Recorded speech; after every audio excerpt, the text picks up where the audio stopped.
नमस्कार, good evening dear student, welcome to OD study point.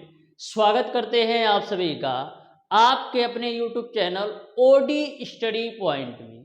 तो प्यारे दोस्तों, आज की क्लास में हम लोग स्टार्ट करेंगे मैथमेटिक्स का एक महत्वपूर्ण चैप्टर संख्या पद्धति को।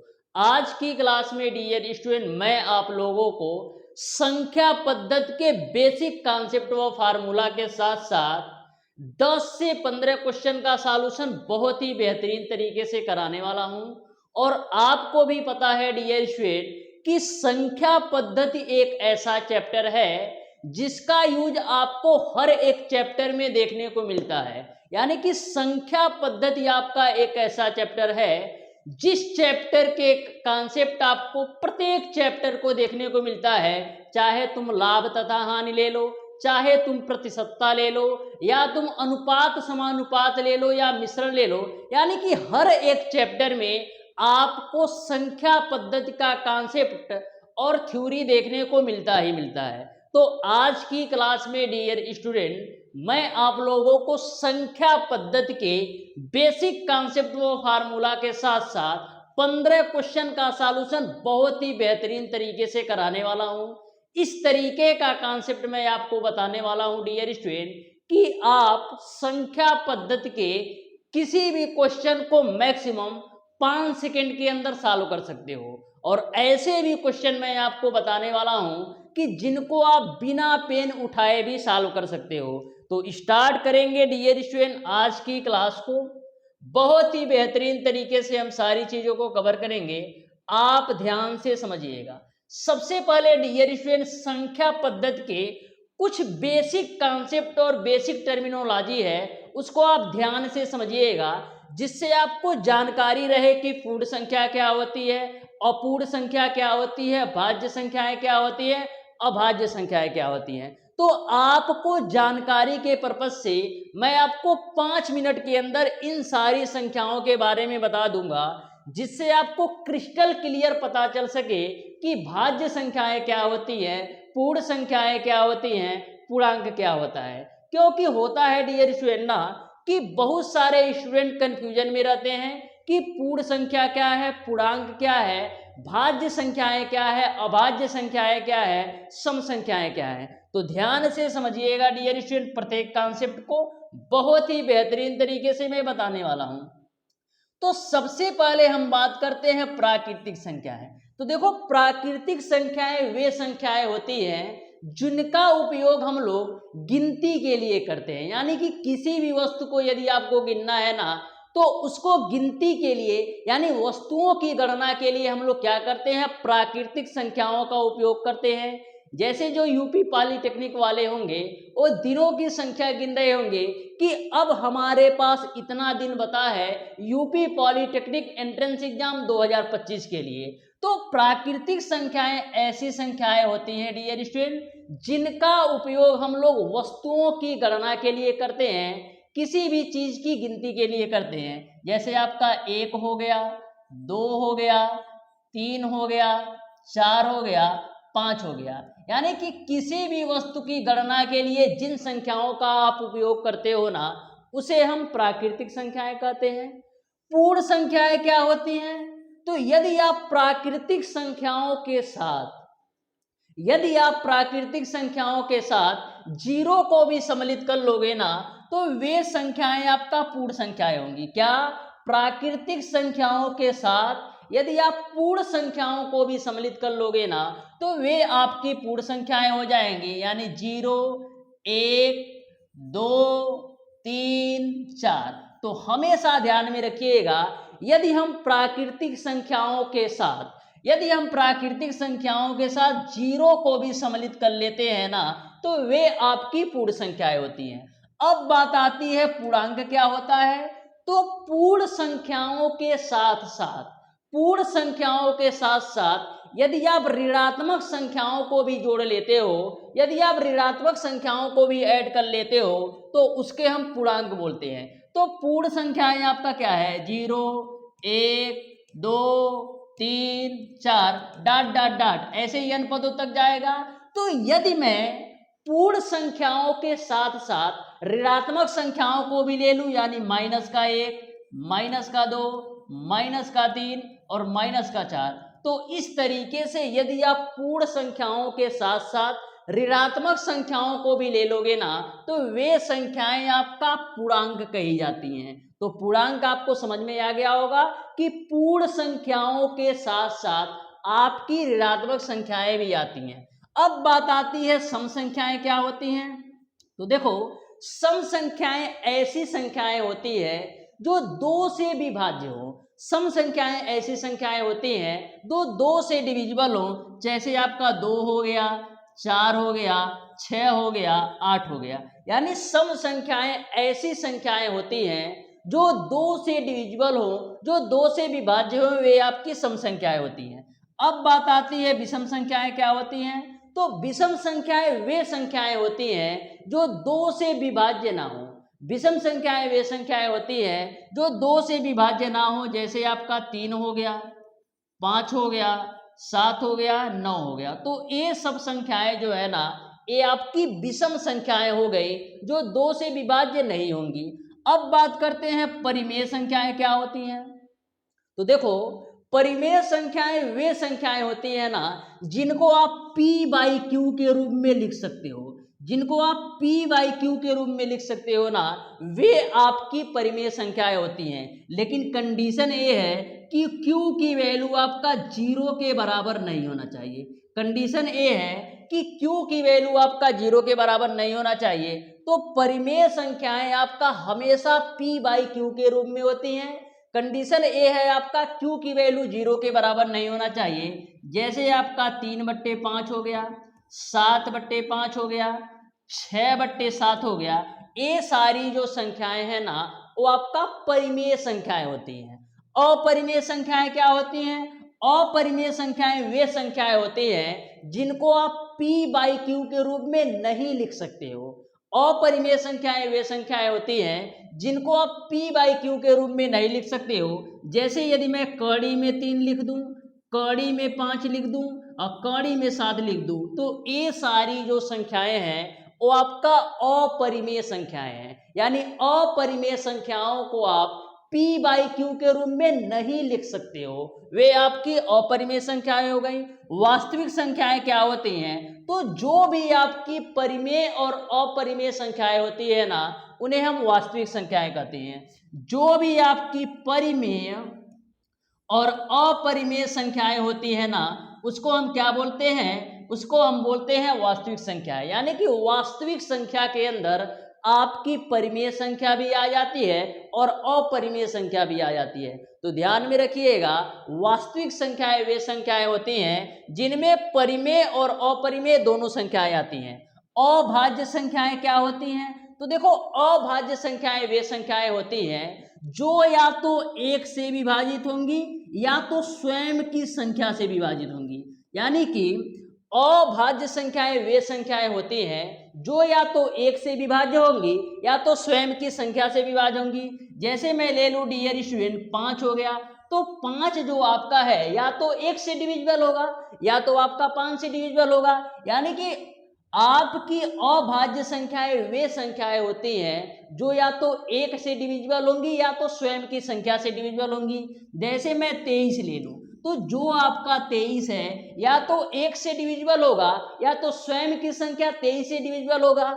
उसी प्रकार से मैं ले लूं 29, तो ये आपका 29 भी आपका एक प्रकार की अभाज्य संख्या है, क्योंकि या तो 29 1 से डिविजिबल होगा या तो 29 से डिविजिबल होगा। उसी का जस्ट उल्टा आपका होता है भाज्य संख्याएं। तो भाज्य संख्याएं वे संख्याएं होती हैं जो 1 से भी कटेंगी और स्वयं की संख्या से भी कटेंगी और इसके अलावा और संख्याओं से भी कटेंगी। क्या होगा, भाज्य संख्याएं वे संख्याएं होती हैं जो 1 से भी डिविजिबल होंगी, स्वयं की संख्या से भी डिविजिबल होंगी और अन्य संख्याओं से भी डिविजिबल होंगी। जैसे मैं 27 ले लूं, जैसे मैं 27 ले लूं डियर स्टूडेंट, तो 27 आपका 1 से भी चला जाएगा। 27 को आप पूरा पूरा 1 से भी काट सकते हो, 27 से भी पूरा पूरा काट सकते हो, 3 से भी पूरा पूरा काट सकते हो, 9 से भी काट सकते हो। तो ध्यान में रखिएगा, भाज्य संख्याएं वे संख्याएं होती हैं जो या तो 1 और स्वयं की संख्या के अलावा अन्य संख्याओं से डिविजिबल होती है उन्हें हम भाज्य संख्याएं कहते हैं। यानी भाज्य संख्याएं एक और स्वयं की संख्या के अलावा अन्य संख्याओं से डिविजिबल होती हैं उन्हें हम क्या बोलते हैं? भाज्य संख्याएं। और जो संख्याएं या तो एक से डिविजिबल हो या स्वयं की संख्या से डिविजिबल हो उसे हम अभाज्य संख्याएं कहते हैं। यहां तक आपको सारी बातें क्लियर समझ में आ गई होगी। अब हम बात करते हैं समांतर श्रेणी। तो देखो नाम से ही समझ में आ रहा होगा कि समांतर श्रेणी होता क्या है। तो ऐसी श्रेणी आपका समांतर श्रेणी होती है जिनमें दो संख्याओं के बीच का जो अंतर होता है ना हमेशा समान होता है। यानी कि समांतर श्रेणी आपकी एक ऐसी श्रेणी होती है जिनमें दो संख्याओं के बीच का जो अंतर होता है ना वो आपका हमेशा समान होता है। जैसे आप लिख दो 3, 5, 7, 9, 11। तो आपका यह जो श्रेणी है ना एक प्रकार की समांतर श्रेणी है, क्योंकि इनमें दो संख्याओं के जो बीच का अंतर है ना वो हर जगह समान है। जैसे 5 और 3 का अंतर देखोगे 2 मिलेगा, उसी प्रकार से 5 और 7 का अंतर देखो वो 2 मिलेगा, 7 और 9 का अंतर देखो वो 2 मिलेगा, और 9 और 11 का अंतर देखोगे तो भी 2 मिलेगा। यानी कि समांतर श्रेणी एक ऐसी श्रेणी होती है जिनमें दो संख्याओं के बीच का जो अंतर होता है ना वो आपका समान होता है। तो समांतर श्रेणी को हम लिख सकते हैं ए प्लस का डी, ए प्लस का 2d, और क्या लिख सकते हैं ए प्लस का 3d के रूप में। तो जो आपका समांतर श्रेणी है वो आपका क्या मिल गई? ए प्लस डी, ए प्लस 2d, ए प्लस 3d। आप देखोगे किसी भी दो संख्याओं के बीच का अंतर हमेशा आपको समान मिलेगा। जैसे हम देख ले a और a प्लस डी के बीच का अंतर आपको d मिलेगा, उसी प्रकार से a प्लस डी और a प्लस 2d के बीच का अंतर आपको d मिलेगा, उसी प्रकार से a प्लस 2d और a प्लस 3d के बीच का अंतर आपको d मिलेगा। यानी समांतर श्रेणी आपकी ऐसी श्रेणी होती है जिनमें दो संख्याओं के बीच का अंतर आपका हमेशा समान होता है। क्या होता है? हमेशा समान होता है।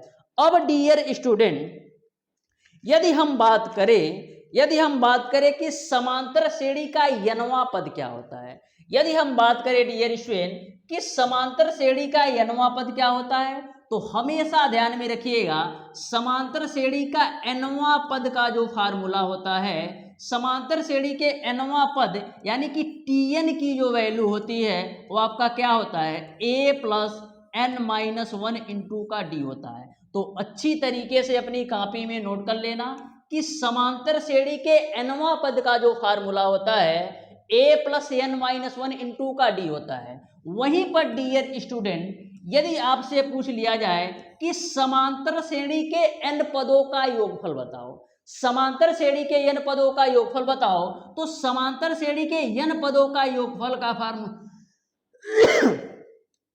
का फार्मूला आपका क्या होता है?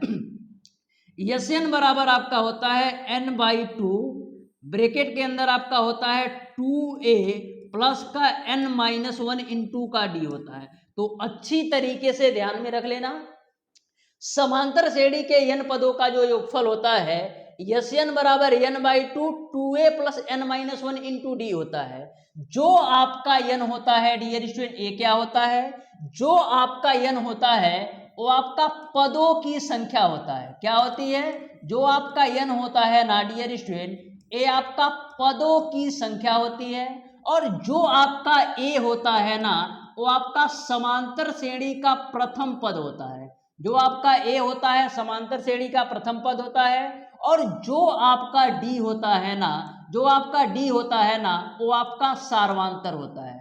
जो आपका d होता है ना वो आपका सार्वांतर होता है। यानी कि दो संख्याओं के बीच का अंतर, सार्वांतर क्या होता है? दो संख्याओं के बीच का अंतर। तो n क्या होता है? पदों की संख्या होती है, a क्या होता है? प्रथम पद होता है, d क्या होता है? वो आपका सार्वांतर होता है। यहां तक आपको क्लियर है। अब डियर स्टूडेंट यदि किसी भी समांतर श्रेणी का प्रथम पद आपको पता हो और अंतिम पद भी आपको पता हो और वहां पर आपको n पदों का योगफल निकालना है, तब क्या करोगे?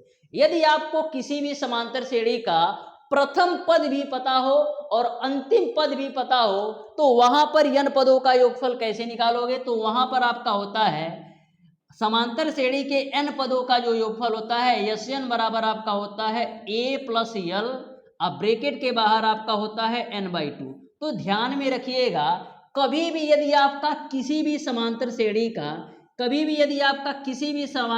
का प्रथम पद भी पता हो और अंतिम पद भी पता हो, तो वहां पर समांतर श्रेणी के n पदों का जो योगफल होता है n/2 a प्लस यल होता है। जो आपका यल है डियर स्टूडेंट, ए क्या होता है, जो आपका यल है डियर स्टूडेंट, ए आपका अंतिम पद होता है। क्या होता है, समांतर श्रेणी का अंतिम पद आपका यल होता है। तो आपको तीनों फार्मूला ध्यान में रखना है कि यनवा पद का फार्मूला, यानी समांतर श्रेणी का यनवा पद बराबर होता है a plus n minus 1 into का d, और जो आपका समांतर श्रेणी के n पदों का योगफल का फार्मूला होता है n/2 2a plus n minus 1 into D होता है। और यदि आपको समांतर श्रेणी का अंतिम पद भी पता है और प्रथम पद भी पता है, तो वहां पर n पदों का योगफल आपका Sn बराबर n/2 a प्लस यल होगा, जो आपका यल है अंतिम पद है। अब डियर स्टूडेंट, यदि आपको समांतर माध्य निकालना हो तब कैसे निकालोगे बताओ?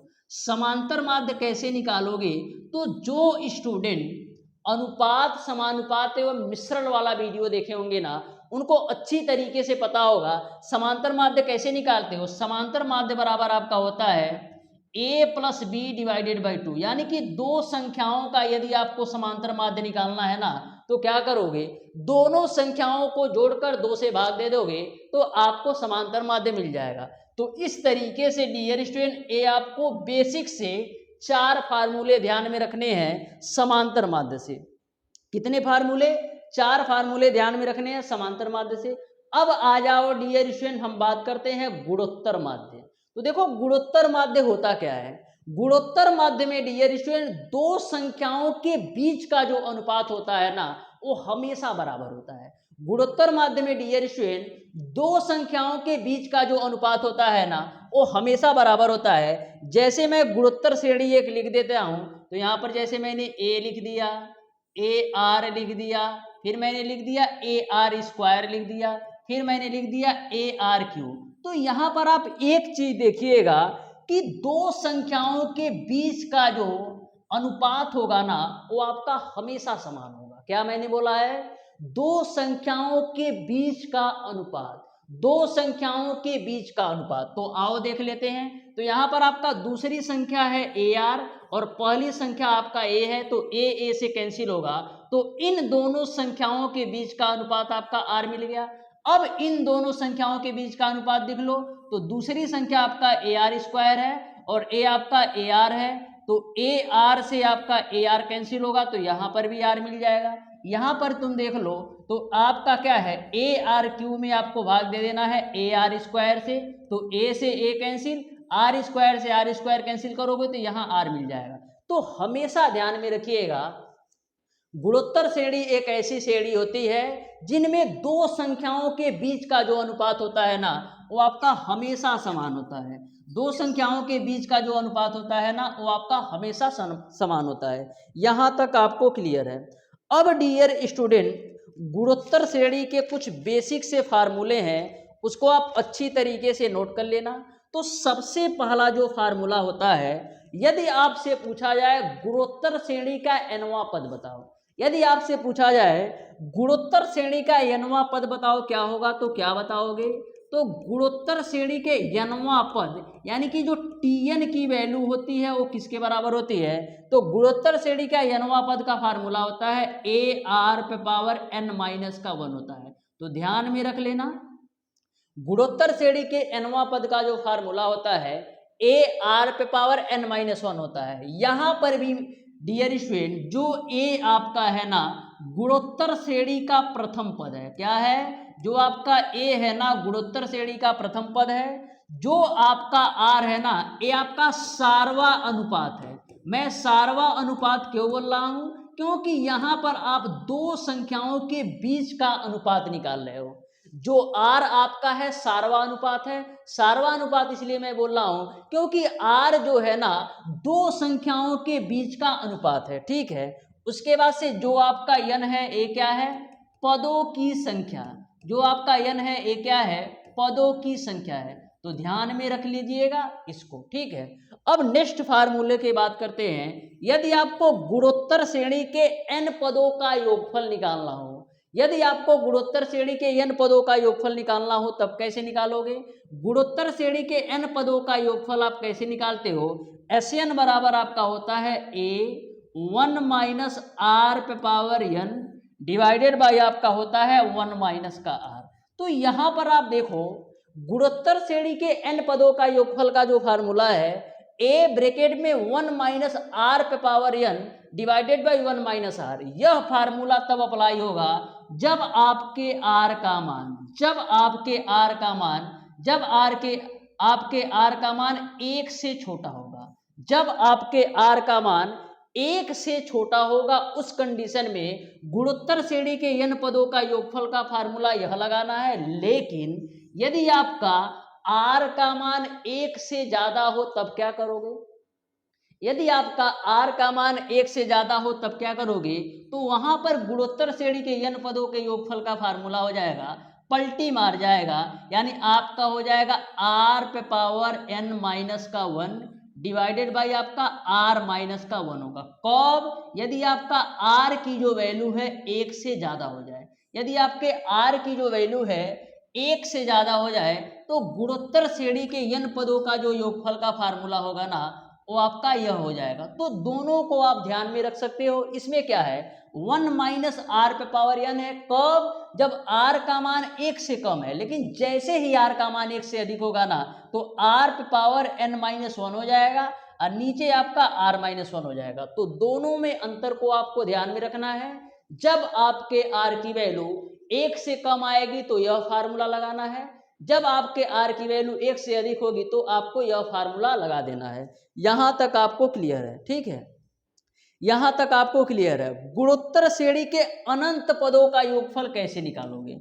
गुणोत्तर श्रेणी के अनंत पदों का योगफल कैसे निकालोगे, यानी एस इनफाइनाइट। गुणोत्तर श्रेणी के n पदों का योगफल कैसे निकालोगे? तो गुणोत्तर श्रेणी के n पदों का योगफल आपका होता है, सॉरी, गुणोत्तर श्रेणी के अनंत पदों का योगफल, क्योंकि मैंने इनफाइनाइट यूज किया है। तो गुणोत्तर श्रेणी के अनंत पदों का योगफल होता है a/1 minus are. a/1 minus are कब लगेगा? जब r की वैल्यू आपका 1 से कम हो। वहीं पर यदि आपकी r की वैल्यू 1 से अधिक होगी ना तो a/r माइनस का 1 हो जाएगा। तो दोनों में आप अंतर बिल्कुल ध्यान में रखिएगा। गुणोत्तर श्रेणी के अनंत पदों का योगफल क्या होगा? s इंफिनिटी बराबर a/1 माइनस आर होगा। कब? जब r की वैल्यू 1 से कम होगी तब। जब r की वैल्यू 1 से अधिक होगी तो आपका a/r माइनस 1 होगा। यहां तक आपको सारी बातें क्लियर समझ में आ गई होंगी। अब डियर स्टूडेंट हम बात करते हैं गुणोत्तर माध्य कैसे निकालोगे।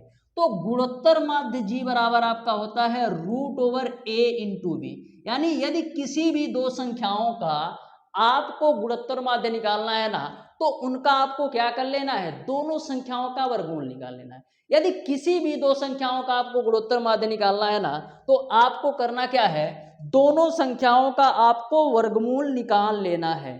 तो यहां तक आपको सारी बातें क्लियर समझ में आ गई होगी। अब हम आगे चलते हैं डियर स्टूडेंट। आगे हम बात करते हैं संख्या का इकाई का अंक ज्ञात करना।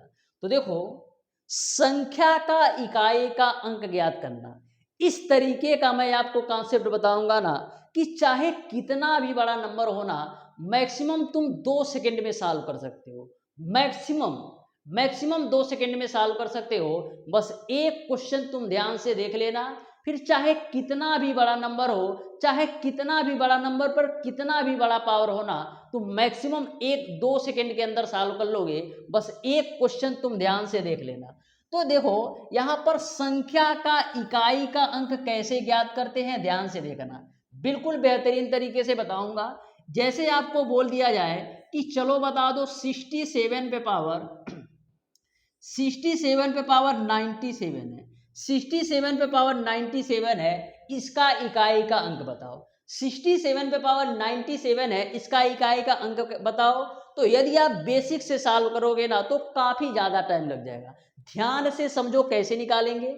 सबसे पहला हमारा काम क्या है? पावर को लेते हैं। तो पावर आपका 97 है, 97 में आप 4 से भाग दो।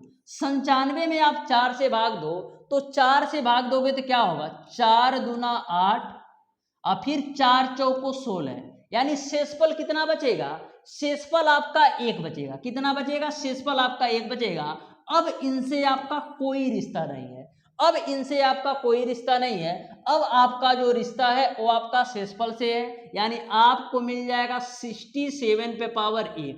यहां तक सबको क्लियर होगा। मैंने क्या बोला, मैंने पावर को उठाया और पावर में मैंने 4 से भाग दिया। तो जैसे ही मैंने पावर में 4 से भाग दिया तो हमारा शेषफल 1 आया। इससे आपका कोई मतलब नहीं है, ये आपका कचड़ा है। बस आपको शेषफल को उठाना है और पावर में जमा देना है। तो यहाँ पर 67 पे पावर 1 है। अब बताओ 67 का इकाई का अंक क्या है, तो 67 का इकाई का अंक 7 है। तो 7 पे पावर 1 की वैल्यू कितना हो जाएगी, 7। यानी कि 67 पे पावर 97 में इकाई का जो अंक होगा वो आपका 7 हो जाएगा। इकाई का अंक जो होगा वो आपका 7 हो जाएगा। दूसरा एग्जाम्पल आ जाओ, मैं ध्यान से समझाता हूं, बहुत ही क्रिस्टल क्लियर समझाऊंगा। कितना भी बड़ा नंबर होगा ना, बिल्कुल सिंपल तरीके से सॉल्व कर सकते हो। जैसे हम दूसरा एग्जाम्पल ले लेते हैं। जैसे आपको दे दिया रहे कि 6357, इस पर आपको दे दिया है 999। चलो बताओ इसका इकाई का अंक क्या होगा। तो सबसे पहला तुम्हारा काम क्या है, पावर में तुम 4 से भाग दो, पावर में तुम 4 से भाग दो। तो 999 में आप 4 से भाग दो तो कितना होगा, तो देखो 4 दूना 8, 1 9, 4 चौको 16, 3 9, 4 9 36, यानी शेषफल तुम्हारा 3 बचेगा। कितना बचेगा, शेषफल तुम्हारा 3 बचेगा। इनसे आपका रिश्ता पूरी तरह से खत्म हो गया। इनको कचड़े में डाल दो। अब जो शेषफल 3 आया है ना, उसको इसमें पावर चढ़ा दो, यानी कि 6357 पर पावर आपका कितना हो जाएगा, 3 हो जाएगा। अब बताओ 6357 में इकाई का अंक क्या है, तो 6357 में इकाई का अंक 7 है। तो 7 का क्यूब कर दो। 7 का क्यूब कितना होता है, 243। 7 का क्यूब कितना होता है, 243। और 243 में इकाई का अंक क्या है, 3। तो आपका हो जाएगा आंसर 3। तो किसी को भी किसी भी प्रकार का डाउट नहीं होना चाहिए। बहुत ही बेहतरीन तरीके से आपको समझ में आ गया होगा। आ जाओ एक दो एग्जाम्पल और बता देता हूं, ध्यान से समझना। जैसे मैं आपसे पूछ लूं कि चलो बता दो 975843, इस पर तुम्हारा दे रखा है 1097। बताओ इसमें इकाई का अंक क्या होगा। तो करना क्या है, आपको करना कुछ नहीं है। 1097 में बाबू आपको 4 से भाग देना है। तो देखो कितना होगा, 4 दूना 8, 2 9, 4 सते 28, 1 7, 4 चौको 16, यानी शेषफल कितना बचेगा, शेषफल आपका 1 बचेगा। इससे आपका रिश्ता खत्म हो जाता है, इसको खत्म कर दो तो 1 बचेगा ना। तो क्या करोगे, 9754843 पे पावर आपका 1 हो जाएगा।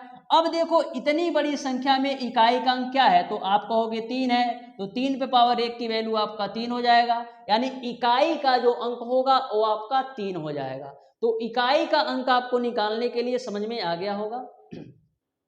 अब आ जाओ डियर स्टूडेंट, हम लोग कुछ महत्वपूर्ण फार्मूला दे रखा है, उसको बहुत ही बेहतरीन तरीके से समझेंगे। यह फार्मूला ऑलरेडी मैंने पिछली क्लास में भी बता रखा है, लेकिन फिर भी मैं आपको बता देता हूं, ध्यान से समझिएगा। यदि आपसे पूछा जाए कि n प्राकृतिक संख्याओं के योगफल का फार्मूला क्या होता है, n प्राकृतिक संख्याओं के योगफल का फार्मूला क्या होता है, जैसे आपको दे दे 1 प्लस का 2 प्लस का 3 प्लस का 4 और प्लस का 5, यानी n प्राकृतिक संख्याओं के यदि आपको योगफल का फार्मूला पूछा जाए तो क्या करोगे। n प्राकृतिक संख्याओं के योगफल का फार्मूला होता है n प्लस का 1 डिवाइडेड बाई 2 होता है। तो हमेशा ध्यान में रखिएगा, n प्राकृतिक संख्याओं के योगफल का जो फार्मूला होता है n प्लस 1 डिवाइडेड बाई 2 होता है। वहीं पर यदि आपसे पूछ लिया जाए कि n प्राकृतिक संख्याओं के वर्गों के योगफल का फार्मूला बताओ, n प्राकृतिक संख्याओं के वर्गों का योगफल का फार्मूला बताओ, तो 1 का स्क्वायर प्लस 2 का स्क्वायर प्लस 3 का स्क्वायर प्लस 4 का square plus dot dot dot n square, यानी n प्राकृतिक संख्याओं के वर्गों का योगफल का जो फार्मूला होता है वो आपका क्या होता है, n/6 ब्रैकेट में आपका होता है n+1 और दूसरे ब्रैकेट में आपका होता है 2n+1। तो ध्यान में रखिएगा, यदि आपसे n प्राकृतिक संख्याओं के वर्गों का योगफल का फार्मूला पूछे ना तो n/6 n+1 2n+1 होता है। वहीं पर यदि आपसे पूछ लिया जाए कि n प्राकृतिक संख्याओं के घनों के योगफल का फार्मूला बताओ, n प्राकृतिक संख्याओं के घनों का योगफल का फार्मूला बताओ, तो क्या करोगे आप? 1 का क्यूब प्लस का 2 का क्यूब प्लस का 3 का cube plus dot dot dot n का क्यूब, यानी आपको n प्राकृतिक संख्याओं के घनों का योगफल बताना है। तो यहां पर आपको फार्मूला लगा देना है n+1 डिवाइडेड बाई 2, अब पूरे का आपका हो जाता है होल स्क्वायर। तो ध्यान में रखिएगा, n प्राकृतिक संख्याओं के घनों का जो फार्मूला होता है n+1 डिवाइडेड बाई 2 का होल स्क्वायर होता है। यहां तक आपको सारी बातें क्लियर है। एक और फार्मूला लिख लो, लास्ट है यही। भाज्य बराबर आपका क्या होता है? भाज्य बराबर आपका क्या होता है? भाज्य बराबर आपका होता है भाज्य बराबर आपका होता है भागफल गुणे आपका होता है भाजक और प्लस का आपका होता है शेषफल। तो इसको भी आप अच्छी तरीके से नोट कर लेना। भाज्य बराबर क्या होता है? भागफल गुणे भाजक प्लस का शेषफल। तो इसको भी आप अच्छी तरीके से नोट कर लेना। तो नंबर सिस्टम में जितने भी बेसिक कॉन्सेप्ट और बेसिक फार्मूला होते हैं ना, टोटल बेसिक कॉन्सेप्ट और बेसिक फार्मूला को मैंने बहुत ही बेहतरीन तरीके से कवर करने का प्रयास किया है। अब डियर स्टूडेंट, इस चैप्टर पर आधारित कुछ क्वेश्चन को हम सॉल्व करते हैं, बहुत ही बेहतरीन तरीके से सॉल्व करेंगे। आप ध्यान से देखिएगा। तो पहला क्वेश्चन आपके सामने है, ध्यान से समझना। देखो, यह क्वेश्चन आपके पॉलिटेक्निक एंट्रेंस एग्जाम 2013 में पूछा गया क्वेश्चन है। तो ध्यान से समझो इस क्वेश्चन को कैसे सॉल्व करना है। देखो क्या बोला है, 25 90 3 पे पावर 267 है। क्या दे रखा है? 25 90 और 3 पे पावर आपको दे रखा है 267। इसमें इकाई का अंक ज्ञात करना है। तो देखो, इकाई का अंक ज्ञात करने के लिए हम क्या करते हैं, पावर में बाबू क्या करोगे, पावर में तुम 4 से डिवाइड करो, तो 4 छक 24 होगा, फिर बचेगा 2 7, 4 छक 24 होगा, यानी आपको शेषफल कितना मिलेगा? 3। शेषफल कितना मिलेगा? 3। इनको खल्लास कर दो, इनसे कोई मतलब आपका नहीं है। शेषफल को उठाओ, शेषफल को उठाओ और पावर में चढ़ा दो, शेषफल को उठाओ और पावर में चढ़ा दो। तो शेषफल को उठा करके आपको पावर में चढ़ा देना है, यानी पावर 3 हो जाएगा। अब देखो, 25 90 3 का इकाई का अंक क्या है? तो 25 90 3 का इकाई का अंक 3 है, तो 3 का क्यूब कर दो तो आपको मिल जाएगा 27। 27 में इकाई का अंक क्या है? तो 27 में इकाई का अंक आपका है 7, यानी आपका ऑप्शन नंबर सी सही हो जाएगा। ऑप्शन नंबर सी जो है बिल्कुल राइट आंसर होगा। आ जाओ नेक्स्ट क्वेश्चन पर। तो देखो नेक्स्ट क्वेश्चन क्या बोला है, दो संख्याओं का योगफल 11 है तथा गुणनफल तुम्हारा 30 है, तो बताओ संख्याएं क्या होंगी। तो देखो, यदि आप थोड़ा सा दिमाग लगाओगे ना तो बिना पेन उठाए इस क्वेश्चन को सॉल्व कर सकते हो। थोड़ा सा दिमाग लगाओगे ना तो बिना पेन उठाए इस क्वेश्चन को सॉल्व कर सकते हो। बोला है दो संख्याओं का योगफल 11 है और गुणनफल आपका 30 है, तो क्या मैं 30 को 6 गुणे 5 लिख सकता हूं कि नहीं? 30 को मैं 6 गुणे 5 भी लिख सकता हूं। और यहां पर आप देखो 6 और 5 जोड़ोगे तो आपका 11 भी हो जा रहा है और 6 गुणे 5 आपका 30 भी हो जा रहा है, यानी दोनों संख्याओं का योगफल 11 भी हो जा रहा है और दोनों संख्याओं का गुणनफल आपका 30 भी हो जा रहा है। यानी संख्याएं क्या होंगी? 6 और 5 होगा, यानी ऑप्शन नंबर ए सही हो जाएगा। तो डायरेक्ट बिना पेन उठाए सॉल्व कर सकते हो। अब देखो बेसिक से कैसे सॉल्व करोगे। तो आपको मैं मान लेता हूं कि दो संख्याएं हमारा x और y है, दो संख्याएं हमारा x और y है, योगफल 11 है ना, तो x प्लस वाई की वैल्यू आपका हो गया 11, इसको मान लो समीकरण 1। गुणनफल तुम्हारा 30 है, यानी x इंटू वाई बराबर क्या है? 30 है। अब देखो, आपको पता है कि x माइनस वाई का होल स्क्वायर बराबर क्या होता है?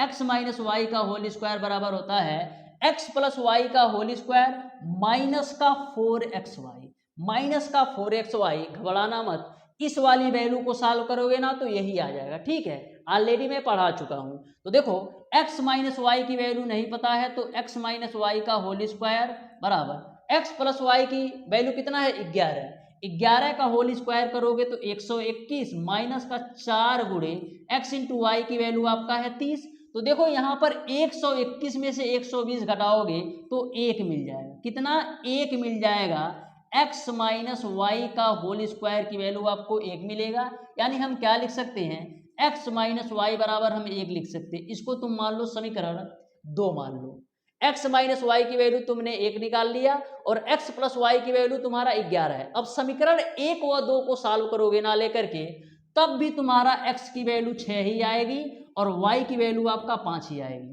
तो दोनों तरीके आपके पास हैं, जो तरीका आपको अच्छा लगे ना, दोनों में से कोई तरीका अपना सकते हो, बिल्कुल सिंपल तरीके से।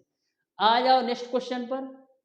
तो देखो नेक्स्ट क्वेश्चन आपका क्या है, 1 से 50 तक की सभी प्राकृतिक संख्याओं का योगफल क्या होगा।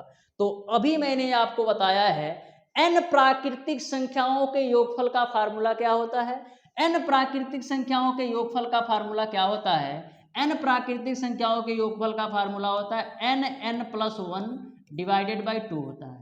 यहाँ पर n की वैल्यू कितना लेना है, 50 संख्याओं, यानी 1 से 50 तक की, यानी n की जो वैल्यू लेना है वो आपको 50 लेना है। तो n के जगह पर रख दो 50, 50 प्लस का 1 डिवाइडेड बाई 2 कर दो, 2 से काटो तो 25 बार में कटेगा, तो आपको कितना मिल जाएगा, 25 गुणे आपको मिल जाएगा 51, 25 गुणे कितना मिल जाएगा 51 मिल जाएगा। तो 25 से कम 25, आप 25 बचे 125 में 2 जोड़ोगे तो 127 हो जाएगा, यानी 1275 आपको मिल जाएगा। यानी 1 से 50 तक की सभी संख्याओं का योगफल 1275 होगा। तो किसी भी क्वेश्चन में कुछ भी नहीं है, बस आपको बेसिक कॉन्सेप्ट अच्छी तरीके से पता होना चाहिए। तो देखो इस क्वेश्चन को देखते ही कितने सारे वैसे ही निकल गए होंगे कि बहुत हार्ड क्वेश्चन है, लेकिन यह क्वेश्चन आपका बिल्कुल सिंपल है, ध्यान से समझो कैसे सॉल्व करना है। देखो क्या बोला है, 4 दे रखा है, स्टार दे रखा है, 56 दे रखा है, में वह छोटी से छोटी संख्या क्या होगी जो 33 से पूर्णतः विभाज्य होगी। यानी आपको स्टार की वैल्यू बताना है कि स्टार की ऐसी कौन सी वैल्यू होगी जो 33 से पूरा विभाजित होगी। तो ध्यान से समझना, आपको क्या दे रखा है, 4 दे रखा है, फिर बिचवा में स्टार दे रखा है, फिर आपको 5 दे रखा है और 6 दे रखा है। 33 से पूरा विभाजित होने वाली संख्या आपको ज्ञात करना है, तो स्टार की जगह पर क्या आएगा। तो सबसे पहले तुम ये बता दो कि दो संख्या तुम्हारा 33 से डिविजिबल होगी, जो संख्या तुम्हारा 33 से विभाजित होगी वह संख्या 3 से भी डिविजिबल होगी और 11 से भी डिविजिबल होगी। यानी कि जो संख्या आपका 33 से डिविजिबल होगी, दो संख्या आपका 33 से विभाजित होगी, वो आपका 3 से भी विभाजित होगी, वो आपका 11 से भी विभाजित होगी। अब आपको 3 से विभाजकता का रूल क्या होता है, 3 से विभाजकता का रूल ये होता है कि सभी संख्याओं का जो योग है ना वो आपका 3 से डिविजिबल होना चाहिए।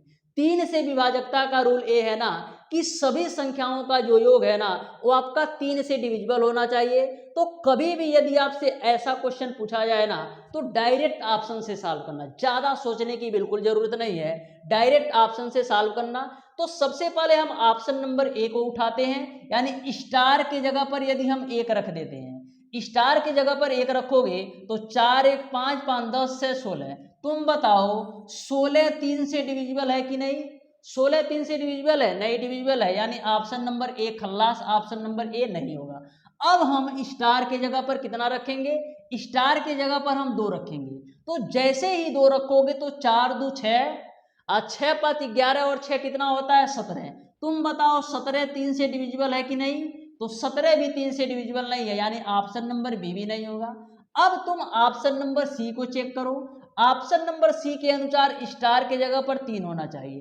तो 4 3 7, 7 5 12 और 6 18, यानी आपका जो 18 है, आपका जो 18 है 3 से डिविजिबल है, यानी आपका ऑप्शन नंबर सी होगा सही, ऑप्शन नंबर सी आपका सही होगा। लेकिन ऑप्शन नंबर डी भी है ना, उसको भी चेक कर लो। तो यहाँ पर हम 4 रख के देख लेते हैं। तो देखो 4 4 8, 5 13 और 13 6 कितना होता है 19।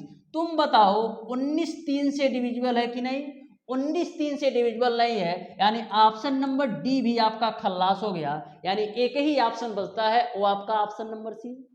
तो यहां पर आपका ऑप्शन नंबर सी बिल्कुल राइट आंसर होगा। अब आपके दिमाग में यह चल रहा होगा, यदि आपके दो ऑप्शन ऐसे मिल जाते हैं जो कि आपका 3 से डिविजिबल होते, यदि आपके दो ऑप्शन मिल जाते ना, तो हम क्या करते, 11 से विभाजकता का रूल देखते हैं। 11 से विभाजकता का रूल देखते तो हमको क्रिस्टल क्लियर पता चल जाता। लेकिन यहाँ पर एक ही आपको ऑप्शन मिल रहा है जो कि आपका 3 रखने पर आपका 3 से डिविजिबल है, तो आपको ज्यादा सोचने की बिल्कुल जरूरत नहीं है, उसी ऑप्शन को टिक करके आगे बढ़ सकते हो। जब दो ऑप्शन में रहता ना, तो हम आगे देखते हैं। आ जाओ नेक्स्ट क्वेश्चन पर।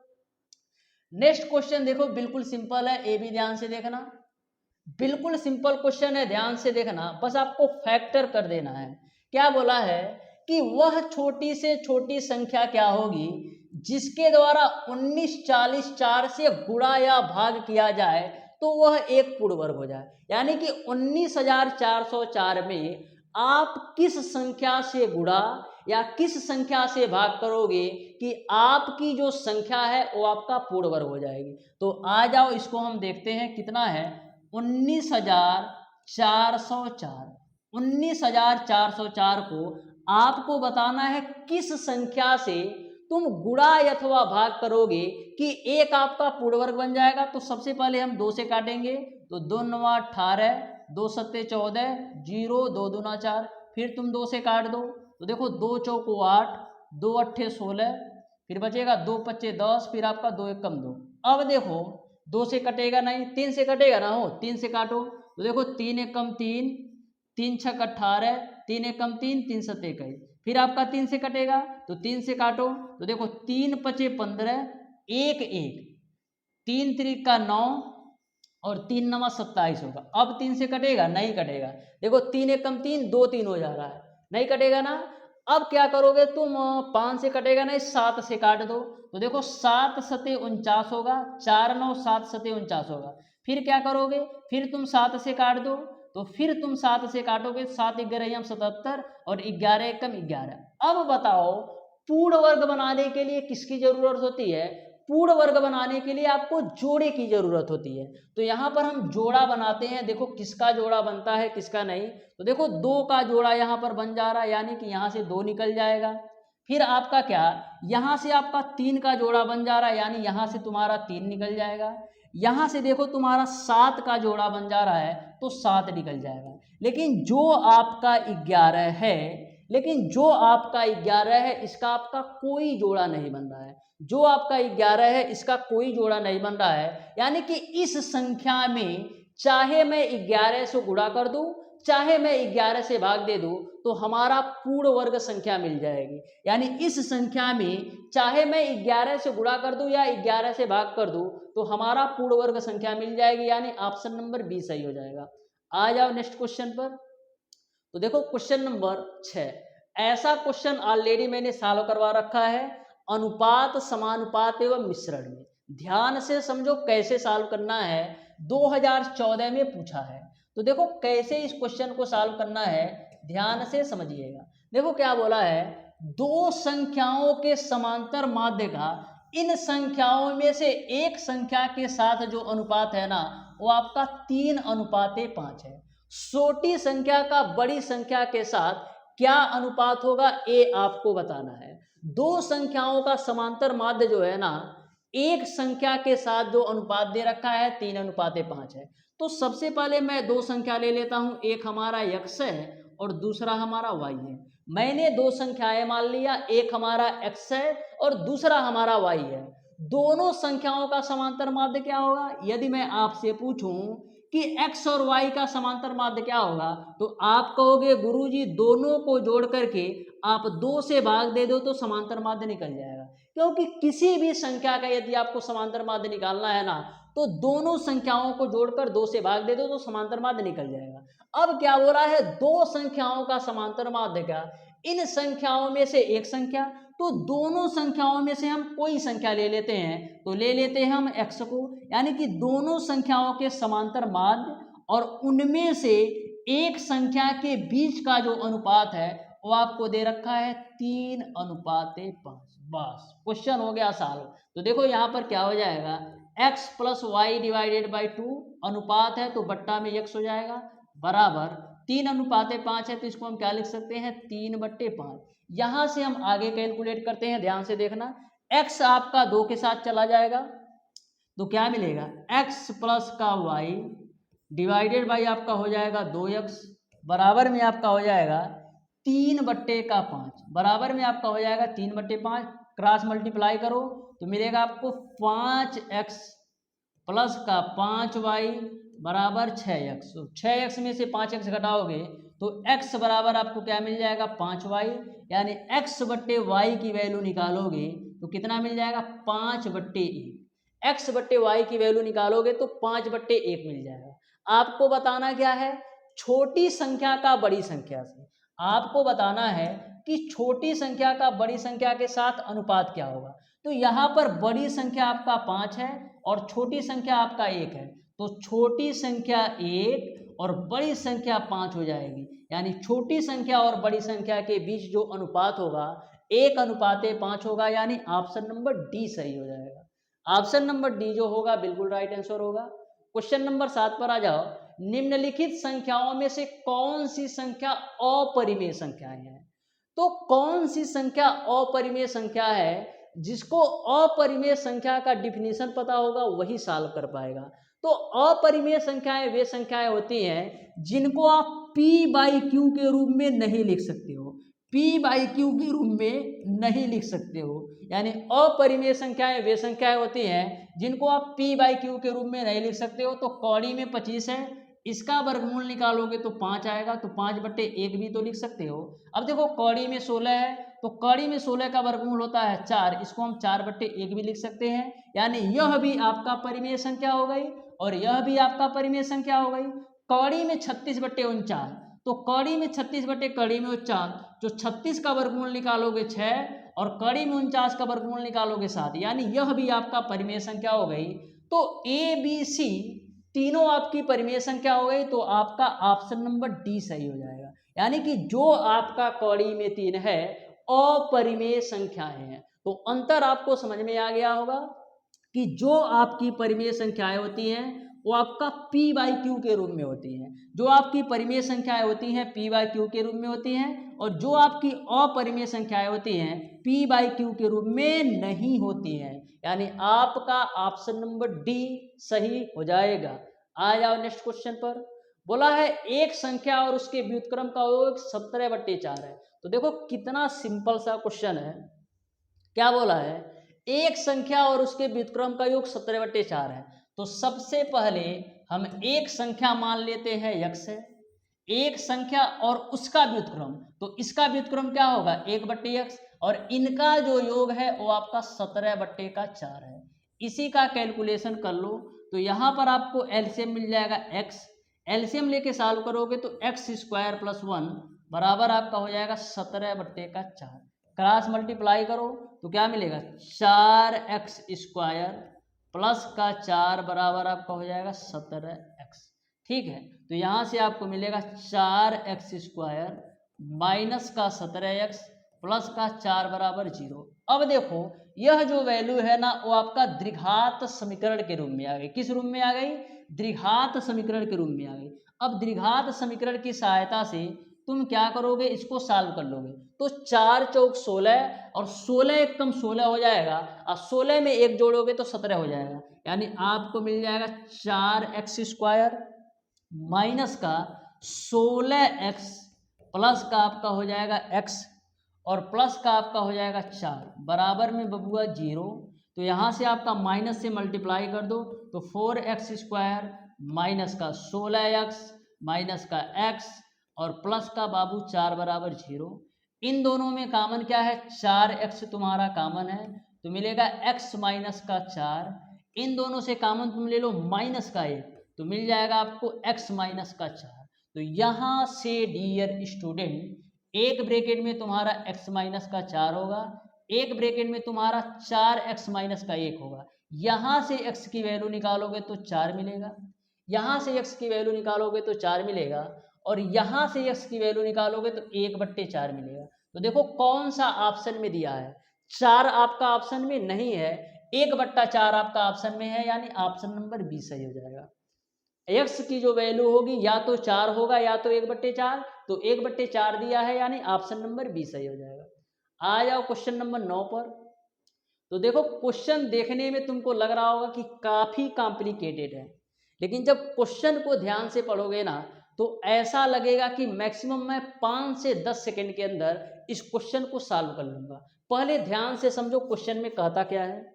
देखो क्या बोला है, ग्राम प्रधान के चुनाव में 2 लोग प्रतिभाग करते हैं। चुनाव में कुल 9791 मत पड़ते हैं, जिसमें से 116 मत आपका निरस्त हो जाता है।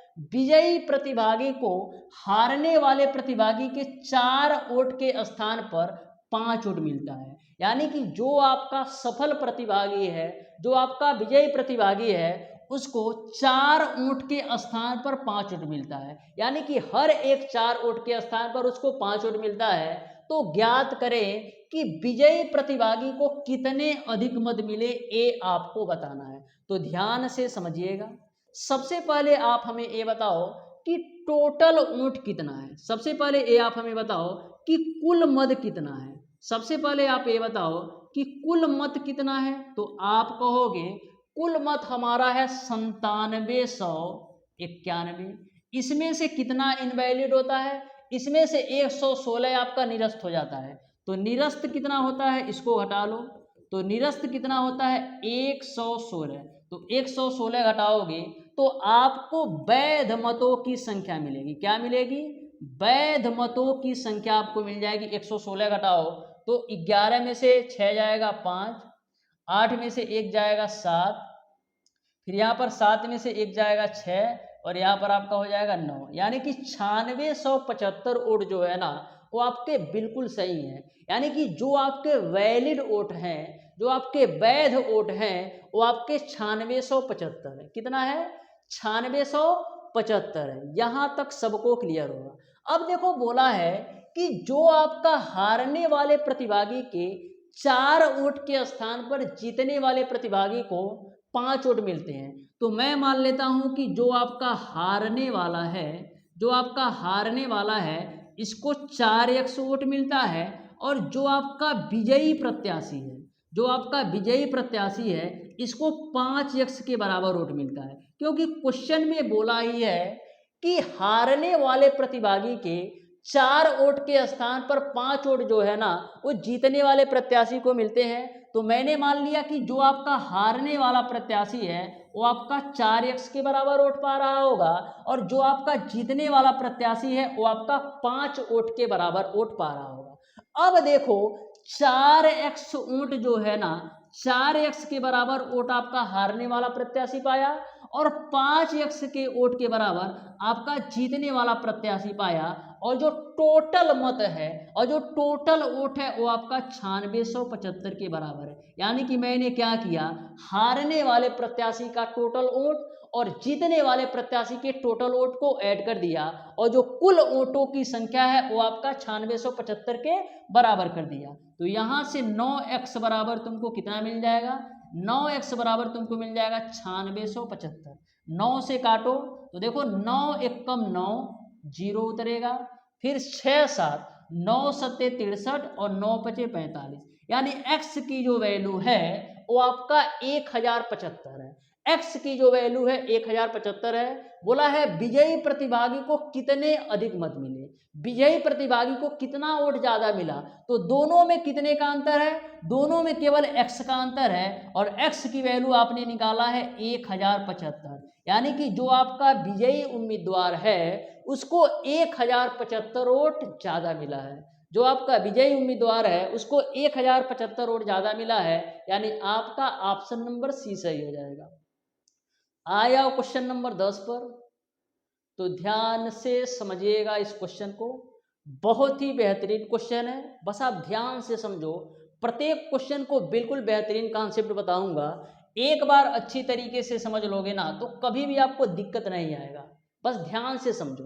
देखो क्या बोला है, एक भिन्न का जो हर है ना अंश से 5 अधिक है। एक भिन्न का जो हर है ना अंश से 5 अधिक है, तो सबसे पहले मैं मान लेता हूं कि जो हमारा अंश है वो आपका x है, तो हर क्या हो जाएगा, तो हर क्या हो जाएगा, जो आपका हर है अंश से 5 अधिक है, तो यदि आपका अंश x होगा तो हर आपका कितना हो जाएगा x प्लस का 5। यहां तक सबको क्लियर है। यदि भिन्न के अंश में 7 जोड़ दिया जाए तो अंश क्या है x है, इसमें बाबू 7 जोड़ दो, तो लो जी भैया मैंने 7 जोड़ दिया जाए, और हर आपका x प्लस का, हर आपका x प्लस का 5 है ही, हर आपका x प्लस का 5 है ही, तो आपका कितना हो जाता है 8/7 हो जाता है। क्या बोला है क्वेश्चन में, यदि भिन्न के अंश में 7 तुम जोड़ देते हो तो आपका जो भिन्न 8/7 हो जाता है। तो मैंने क्या किया, भिन्न के अंश में 7 जोड़ दिया और हर को ऐसे ही उतार दिया, बराबर कर दिया 8/7 को। अब क्रॉस मल्टीप्लाई कर लो तो कितना मिल जाएगा 7x प्लस का 49 बराबर आपको मिल जाएगा 8x प्लस का 40। यहां से x की वैल्यू निकालोगे तो कितना मिल जाएगा 9। x की वैल्यू निकालोगे तो आपको कितना मिल जाएगा 9। x की वैल्यू निकालोगे तो तुमको कितना मिल जाएगा 9 मिल जाएगा। तो x का मान आपका 9 हो जाएगा, यानी अंश आपका 9 हो जाएगा। जैसे ही x की वैल्यू यहाँ पर 9 रखोगे तो हर तुम्हारा हो जाएगा 14, यानी भिन्न क्या हो जाएगा 9/14। क्या हो जाएगा 9/14, यानी आपका ऑप्शन नंबर ए सही हो जाएगा। आ जाओ नेक्स्ट क्वेश्चन पर। तो देखो क्वेश्चन नंबर 11 बहुत ही बेहतरीन क्वेश्चन है। ऐसा क्वेश्चन अक्सर आपके एग्जामिनेशन में पूछा ही जाता है, बस आप ध्यान से समझो। क्वेश्चंस को, लैंग्वेज को एक बार समझ लोगे ना तो कभी भी इस टाइप के क्वेश्चन में दिक्कत नहीं होगा। बोला है आपसे कि 300 और 1900 के बीच में ऐसी कितनी संख्याएं हैं जो 8 से विभाज्य हैं।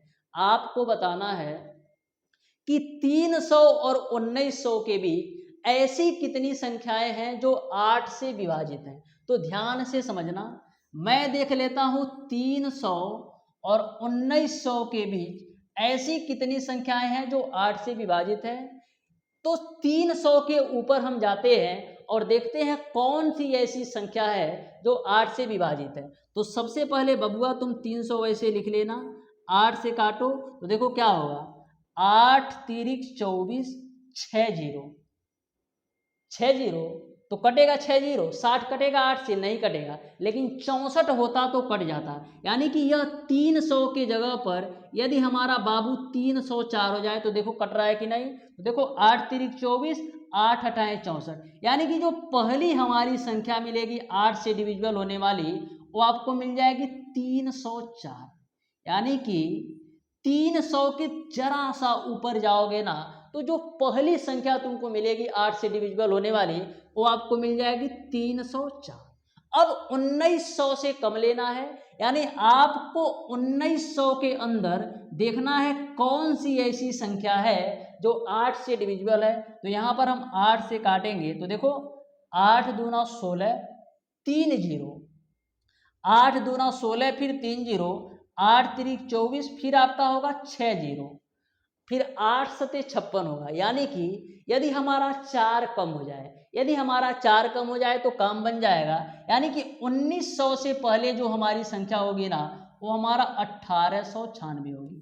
तो मैंने क्या निकाल लिया, मैंने निकाल लिया कि 300 से ऊपर वाली जो पहली संख्या है 8 से डिविजिबल होने वाली वो आपका 304 होगी, और 1900 से कम जो 8 से डिविजिबल होने वाली संख्या होगी ना वो आपका 1896 होगी। यानी आपने प्रथम पद ए की वैल्यू 304 निकाल लिया, और जो आपका अंतिम पद है, जो आपका अंतिम पद है एल की वैल्यू 1896 निकाल लिया।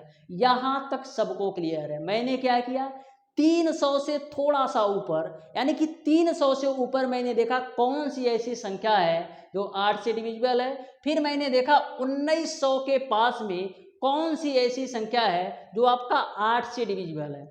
आपको 1900 से कम लेना है और 300 से ज़्यादा लेना है। तो 300 से ज़्यादा जो पहली संख्या होगी 8 से डिविजिबल 304 होगी, और 1900 से कम जो आपकी संख्या होगी वो आपका 1896 होगी।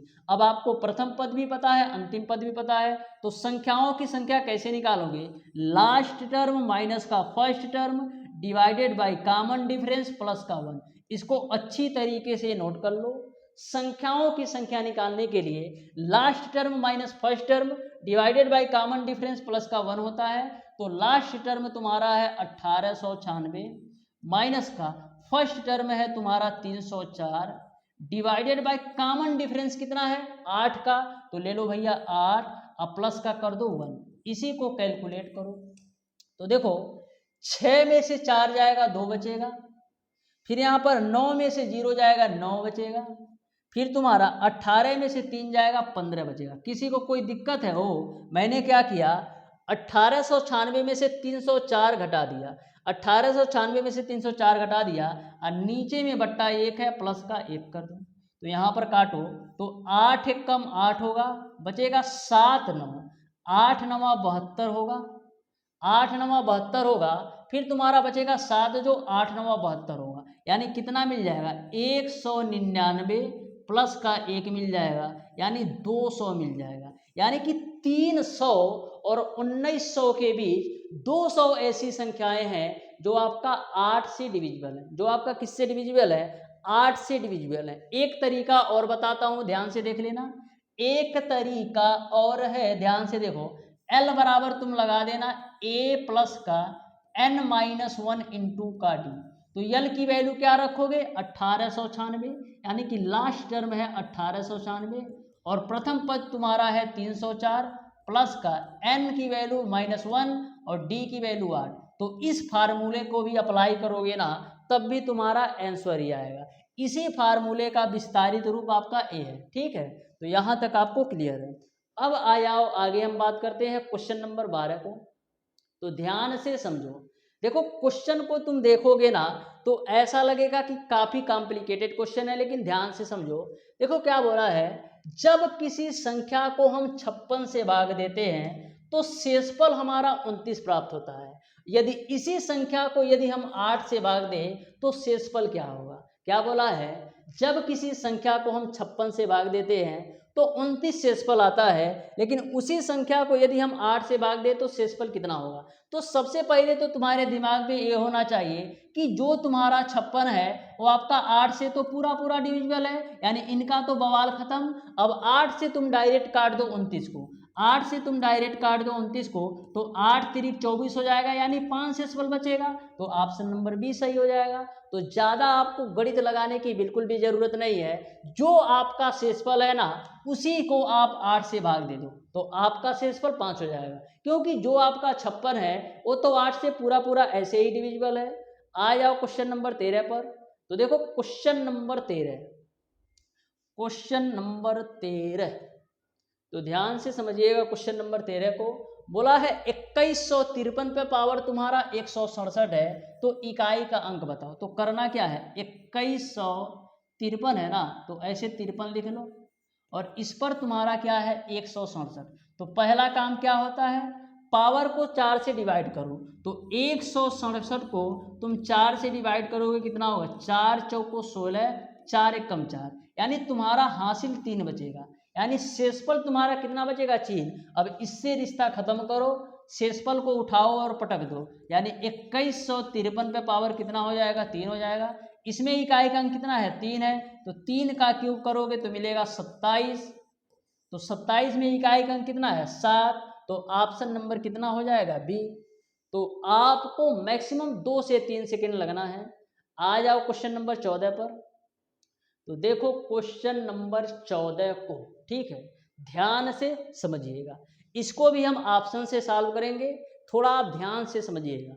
देखो क्या बोला है, ए आपका 1/3 होगा, करेक्ट कर लो। बोला है एक संख्या को x से भाग देने पर 8 शेष बचता है। जब इस संख्या के 1/3 को हम x से भाग देते हैं ना तो 29 शेष बचता है। तो 1000 से अधिक ऐसी न्यूनतम संख्या कितनी है? 1000 से अधिक ऐसी न्यूनतम संख्या कितनी है, क्वेश्चन को पढ़ो, 1000 से अधिक ऐसी न्यूनतम संख्या आपको बताना है, न्यूनतम संख्या ए आपको बताना है। देखो 8 शेष बचता है, लेकिन जब 1/3 को 3 से या x से भाग दिया जाता है तो 29 शेष बचता है। यानी कि जो हमारा नंबर आएगा, जो हमारा नंबर आएगा वो 3 से डिविजिबल होगा। तो सबसे पहले हम देख लेते हैं कि इन चारों ऑप्शन में कौन कौन से ऑप्शन 3 से डिविजिबल है, क्योंकि बोला है ना जब 1/3 से x को 1/3 से भाग दिया जाता है तो 29 शेष बचता है। यानी कि जो हमारी संख्याएं होंगी 3 से डिविजिबल होंगी। तो सबसे पहले हम पहला नंबर देखते हैं। तो देखो 7 2 9 1 10, क्या 10 तुम्हारा 3 से कटता है? नहीं कटता है, यानी ऑप्शन नंबर ए सही हो जाएगा। विभाजकता का रूल तो पता ही होगा कि 3 से विभाजकता का रूल आपका एक आ सकता है कि संख्याओं का जो योग होता है ना वो आपका 3 से डिविजिबल होना चाहिए। उसी प्रकार से यहाँ पर देख लो तो 7 5 12 1 13, 13 3 से कटेगा? नहीं कटेगा, ये भी खत्म। अब देखो 8 3 11 1 12, यानी 12 आपका जो है 3 से कटेगा, यानी ऑप्शन नंबर सी आपका रेस में है, ऑप्शन नंबर सी आपका रेस में है। अब देख लो ऑप्शन नंबर डी को, तो 5 3 8 1 9, यानी ऑप्शन नंबर डी आपका रेस में है। अब बताओ यहाँ पर आपका क्वेश्चन काम आएगा, न्यूनतम संख्या बताना है। तो इन दोनों में बताओ न्यूनतम संख्या कौन है? तो आप कहोगे 1035 हमारा न्यूनतम संख्या है, यानी ऑप्शन नंबर डी सही हो जाएगा। ज़्यादा आपको इसके आगे दिमाग लगाने की बिल्कुल ज़रूरत नहीं है, क्योंकि न्यूनतम संख्या की बात की गई है। तो 1083 और 1035 में न्यूनतम संख्या 1035 ही है। आ जाओ लास्ट क्वेश्चन पर, जो कि आपका है क्वेश्चन नंबर 15। आपको 80 का अभाज्य गुणनखंड करना है। 80 का अभाज्य गुणनखंड कैसे करोगे? तो 80 को हम लिख सकते हैं 2 दूना 4 दूना 8 दूना 16 पचे 80। इसके अलावा और कोई गुणनखंड कर सकते हो 80 का? तो यही आपका अभाज्य गुणनखंड होगा, यानी आपका ऑप्शन नंबर ए सही हो जाएगा। तो इस तरीके से डियर स्टूडेंट, आज की क्लास में मैंने आपको बताया है संख्या पद्धति के बेसिक कॉन्सेप्ट व फार्मूला के साथ साथ 15 क्वेश्चन का सॉल्यूशन बहुत ही बेहतरीन तरीके से करवाया है। आपको यदि किसी भी कॉन्सेप्ट में, किसी भी क्वेश्चन में किसी भी प्रकार का डाउट होना तो आप हमें कमेंट बॉक्स में कमेंट करके जरूर पूछ लेना। मिलते हैं डियर स्टूडेंट नेक्स्ट क्लास में, तब तक के लिए